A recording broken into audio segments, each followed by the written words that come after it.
Hello medical students, कैसे आप सब? आई होप आप लोग अच्छे होंगे और आप लोगों का स्टडी बेसिक तरीके से चल रहा होगा। तो गाइज, आज हम लोग पारा मेडिकल और बीएससी नर्सिंग से रिलेटेड बहुत ही इंपॉर्टेंट क्वेश्चन करने वाले हैं। और हमने जो सारे क्वेश्चन को सिलेक्ट किए हैं वह बायोमोलिक्यूल्स चैप्टर से होने वाले हैं। बहुत ही इंपॉर्टेंट सेशन होने वाले हैं। आप लोगों से छोटी सी रिक्वेस्ट है, अगर आप हमारे चैनल पर नए आए हैं या पहली बार आए हैं तो चैनल को कर लीजिए सब्सक्राइब।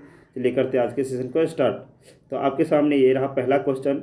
और पहला क्वेश्चन क्या पूछा जा रहा है, एंटेरोकोडेजन किसको बदलने में सहायता करता है? यानी एंटेरोकोडेजन नामक जो एंजाइम होता है वह किसको बदलने में सहायता करता है? ऑप्शन ए में केसिनोजन को केसिन में, ऑप्शन बी में ट्रिप्सिनोजन को पेप्सिन में, ऑप्शन सी में है प्रोटीन को पॉलीपेप्टाइड में, ऑप्शन डी में है ट्रिप्सिनोजन को ट्रिप्सिन में। तो याद रखिएगा इसका जो करेक्ट आंसर होगा ऑप्शन नंबर डी जो है इसका करेक्ट आंसर होगा। ठीक है, याद रखिएगा ऑप्शन नंबर डी जो है इसका करेक्ट आंसर होने वाला। ठीक है, चलिए बढ़ते हैं अगले प्रश्न की तरफ। देखिए अगला प्रश्न क्या पूछा जा रहा है। अगला प्रश्न में पूछा जा रहा है आप लोगों से कि निम्नलिखित में से कौन जो है, हाइलाइटर ले लेते हैं, निम्नलिखित में से कौन जो है पादपों में द्वितीयक उपापचय नहीं है? निम्नलिखित में आपको बताना कि कौन जो है पादप में द्वितीयक उपापचय नहीं है।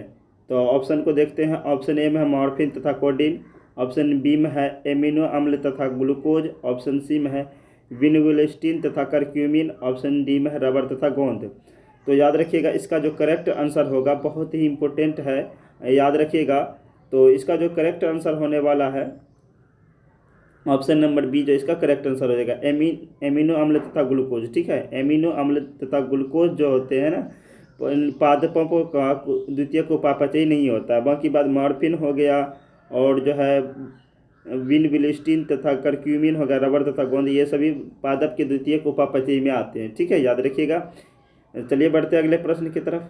अगला क्वेश्चन देखते हैं। अगला क्वेश्चन पूछा जा रहा है, ये तो हमने क्वेश्चन अभी देखे थे कि एंटेरोकोडेजन किसको बदलने में सहायता करता था? ट्रिप्सिनोजन को ट्रिप्सिन में। ठीक है, चलिए ये क्वेश्चन से आगे बढ़ जाते हैं। अगला क्वेश्चन है कि कोई भी कार्बनिक पदार्थ जो किसी एंजाइम के साथ जुड़ा होता है और उसकी क्रिया के लिए अनिवार्य होता है क्या कहलाता है? बहुत ही इंपॉर्टेंट क्वेश्चन है। क्या पूछा जा रहा है, कोई भी कार्बनिक पदार्थ जो किसी एंजाइम के साथ जुड़ा होता है और उसकी क्रिया के लिए भी अनिवार्य होता है क्या कहलाता है?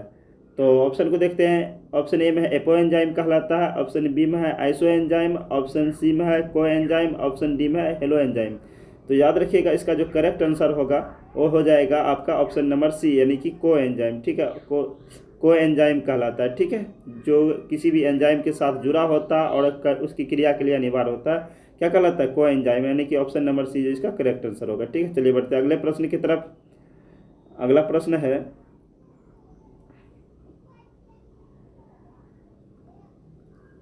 कि आधुनिक डिटर्जेंट में निम्नलिखित में से किसकी एंजाइम में निर्मितियाँ होती है? आधुनिक डिटर्जेंट में निम्नलिखित में से किसकी एंजाइम निर्मितियाँ होती है?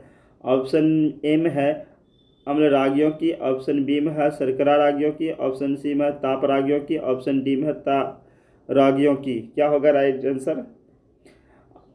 तो याद रखिएगा इसका जो करेक्ट आंसर होगा वो हो जाएगा ऑप्शन नंबर ए, अम्ल रागियों की। ठीक है, अम्ल रागियों की इसका जो करेक्ट आंसर होगा। ठीक है, ऑप्शन नंबर ए। चलिए बढ़ते अगले प्रश्न की तरफ। अगले प्रश्न को देखते हैं। अगला प्रश्न क्या पूछा जा रहा है कि को एंजाइमों के आवश्यक रासायनिक घटक क्या होंगे?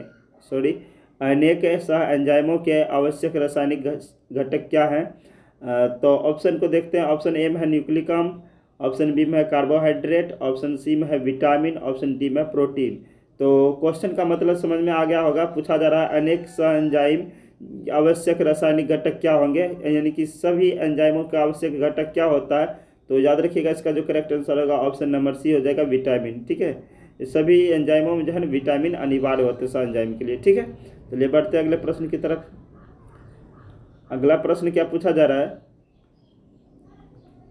कि एक प्रारूपी वसा का अणु किसका बना होता है? यानी कि एक वसा का अणु जो होता है किसका बना होता है?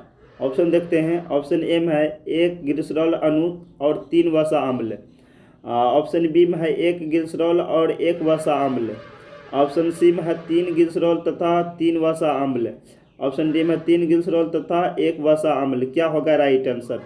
तो याद रखिएगा इसका जो करेक्ट आंसर होगा ऑप्शन नंबर बी जो ऑप्शन नंबर ए जो इसका करेक्ट आंसर होगा। ठीक है, किसी भी वसा का जो अणु बना होता है 1 ग्लिसरॉल का तथा 3 वसा अम्ल का बना होता है। ठीक है, याद रखिएगा। चलिए बढ़ते हैं अगले प्रश्न की तरफ।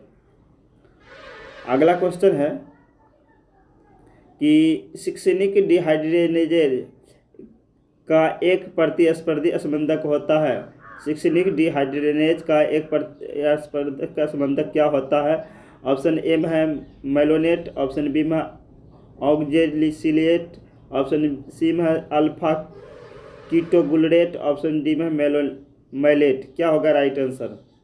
याद रखिएगा इसका जो करेक्ट आंसर होगा ऑप्शन नंबर ए जो है इसका करेक्ट आंसर होगा। ठीक है, ऑप्शन नंबर ए जिसका करेक्ट आंसर होगा मेलोनेट। ठीक है, शिक्षणिक डिहाइड्रोजनेज का स्पर्धी संबंधक जो होता है मेलोनेट होता है। ठीक है, चलिए बढ़ते हैं अगले प्रश्न की तरफ। अगला प्रश्न क्या पूछा जा रहा है?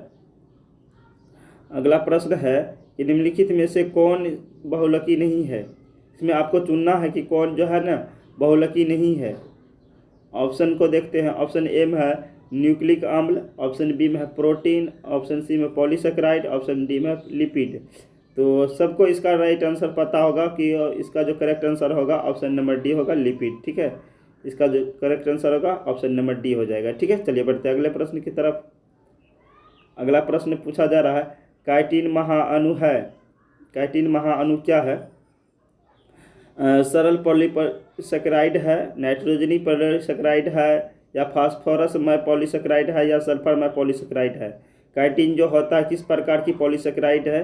तो इसका जो करेक्ट आंसर होगा ऑप्शन नंबर बी हो जाएगा, नाइट्रोजनी पॉलीसेकेराइड। ठीक है, ऑप्शन नंबर ए बी जो इसका करेक्ट आंसर होगा। ठीक है, चलिए बढ़ते अगले प्रश्न की तरफ।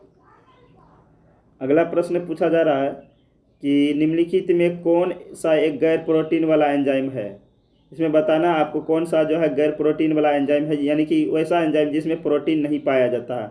ऑप्शन ए में है डीऑक्सीराइबो न्यूक्लियस जिसको हम लोग डीएनए भी बोलते हैं, ऑप्शन बी में है लाइसोजाइम, ऑप्शन सी में है राइबोजाइम, ऑप्शन डी में है लाइगेज। क्या होगा right answer?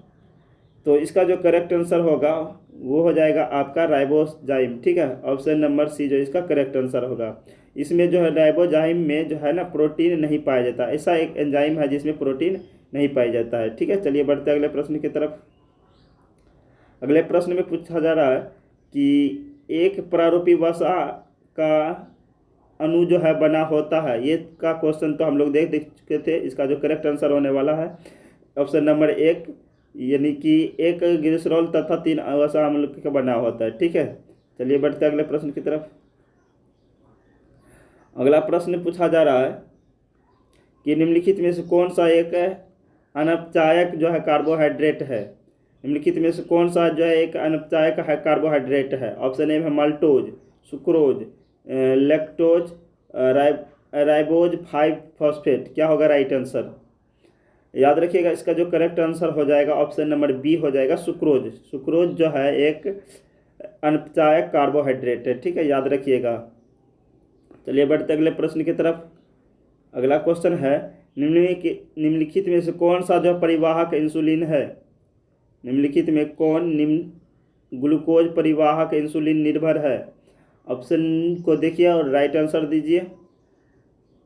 Option number A होगा, या बी होगा, या सी होगा, या ऑप्शन नंबर डी होगा। इसको ग्लूट पढ़ा जाता है, ग्लूट 1, ग्लूट 2, ग्लूट 3, ग्लूट 4।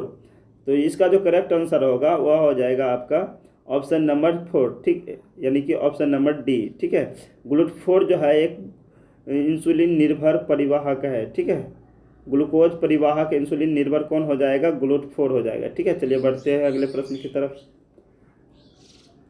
अगला प्रश्न पूछा जा रहा है शर्करा के दो अभिलक्षणिक क्रियात्मक समूह कौन कौन से हैं?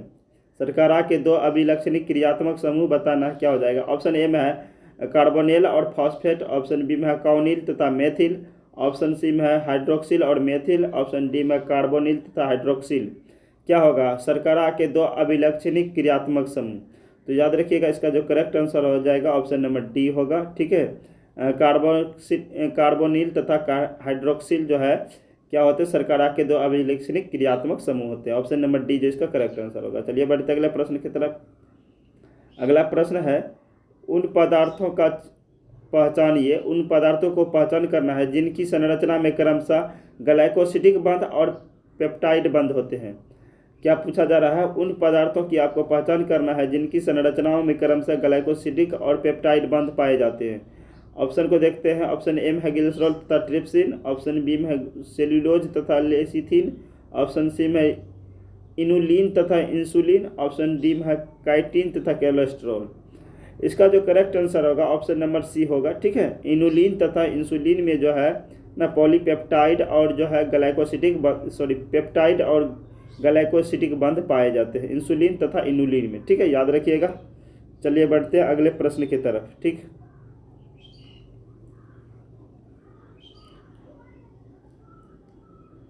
चलिए अगले प्रश्न को देखते हैं। अगला प्रश्न है, कॉन्वेकेलिन ए क्या है? कॉन्वेकेलिन ए क्या है? ऑप्शन एम है एल्कोहाइड, ऑप्शन बी में है वाष्पशील तेल, ऑप्शन सी में है लैक्टिन, ऑप्शन डी में है वर्णक। तो याद रखिएगा, इसका जो करेक्ट आंसर हो जाएगा वो हो जाएगा आपका ऑप्शन नंबर सी। ठीक है, ऑप्शन नंबर सी जो इसका करेक्ट आंसर होगा, क्योंकि कॉन्वेकेलिन ए क्या है? द्वितीयक उपापचयी है जो कि एक प्रकार की लेक्टिन होती है। ठीक है, चलिए बढ़ते अगले प्रश्न की तरफ। बहुत ही अच्छा क्वेश्चन है। नेक्स्ट क्वेश्चन, निम्न में से कौन सी प्रोटीन जंतुओं में बहुतता में पाया जाता है? बहुत ईजी है और इम्पोर्टेंट भी। निम्नलिखित में कौन सा जो प्रोटीन जो है जंतुओं में बहुतता में पाया जाता है? कोलेजन नामक, या लेक्टिन, इंसुलिन या हीमोग्लोबिन? तो याद रखिएगा, इसका जो करेक्ट आंसर हो जाएगा ऑप्शन नंबर ए होगा। ठीक है, ऑप्शन नंबर ए इसका करेक्ट होगा। कोलेजन नामक प्रोटीन जो है जंतुओं में सबसे ज़्यादा मात्रा में पाया जाता है। ठीक है, चलिए बढ़ते अगले प्रश्न की तरफ। अगला नंबर क्वेश्चन क्या पूछा जा रहा है कि निम्न में क्षारीय एमिनो अम्ल को पहचानिए। क्षारीय एमिनो अम्ल की पहचान करना है। ऑप्शन नंबर ए में है लाइसिन, ऑप्शन बी में है वालिन, ऑप्शन सी में है टेरोसिन, ऑप्शन डी में है ग्लूटामिक अम्ल। क्या होगा राइट आंसर? सभी को इसका राइट आंसर पता होगा। इसका जो करेक्ट आंसर होने वाला है लाइसिन। ठीक है, लाइसिन जो है एक प्रकार की ना क्षारीय एमिनो अम्ल होता है। ठीक है, चलिए अब बढ़ते हैं अगले प्रश्न की तरफ। ऑप्शन अगला क्वेश्चन है कि वायुमंडल की नाइट्रोजन की अस्थिकरण करने के लिए कौन सा एंजाइम उत्तरदायी है? नाइट्रोजन में जो वायुमंडल में जो नाइट्रोजन की अस्थिकरण होता है उसके लिए कौन सा एंजाइम उत्तरदायी है? ऑप्शन ए में है हाइड्रोजिनेज, ऑप्शन बी में ऑक्सीजिनेज, ऑप्शन सी में है नाइट्रोजिनेज, ऑप्शन डी में है कार्बोक्सिलेज। तो इसका जो करेक्ट आंसर हो जाएगा ऑप्शन नंबर सी हो जाएगा नाइट्रोजिनेज। ठीक है, चलिए बढ़ते अगले प्रश्न की तरफ। देखते हैं अगले क्वेश्चन को। अगला क्वेश्चन क्या पूछा जा रहा है कि कौन सा एंजाइम पृथ्वी पर अत्यधिक मात्रा में पाया जाता है? बहुत इजी क्वेश्चन है। निम्नलिखित में कौन सा एंजाइम जो पृथ्वी पर सबसे ज़्यादा मात्रा में पाया जाता है? Catalase, rubisco, nitrogenase, invertase. तो इसका क्वेश्चन का राइट आंसर सबको पता होगा, जो ये हो जाएगा पृथ्वी पर सबसे ज़्यादा मात्रा में पाया जाने वाला एंजाइम जो है रूबिस्को एंजाइम है। ठीक है, ऑप्शन नंबर बी जो इसका करेक्ट आंसर हो जाएगा। ठीक है, चलिए बढ़ते अगले प्रश्न की तरफ।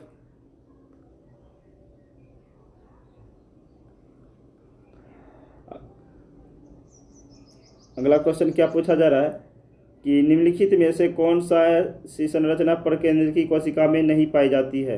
निम्नलिखित में से कौन सी संरचना प्रकेंद्रकी यानी कि प्रकीर्णन यानी कि प्रोकैरियोटिक कोशिका की बात कर रहा है, कौन सी नहीं पाई जाती है? केंद्रक आवरण नहीं पाया जाता है, राइबोसोम नहीं पाया जाता, मध्यिका नहीं पाया जाता, या प्लाज्मा कला नहीं पाया जाता है? इसका जो करेक्ट आंसर हो जाएगा और हो जाएगा आपका ऑप्शन नंबर बी राइबोसोम केंद्रक आवरण। ऑप्शन नंबर ए जो इसका करेक्ट आंसर होगा। ठीक है, केंद्रक आवरण जो है नहीं पाया जाता है। हेलो फ्रेंड्स, ये थे हमारे आज के लास्ट प्रश्न। आई होप आप लोग को क्लास अच्छा लगा होगा। अगर क्लास अच्छा लगा हो तो चैनल को सब्सक्राइब, वीडियो को लाइक और शेयर जरूर कीजिएगा। चलिए मिलते हैं अगले क्लास में, तब तक के लिए बाय बाय, टेक केयर।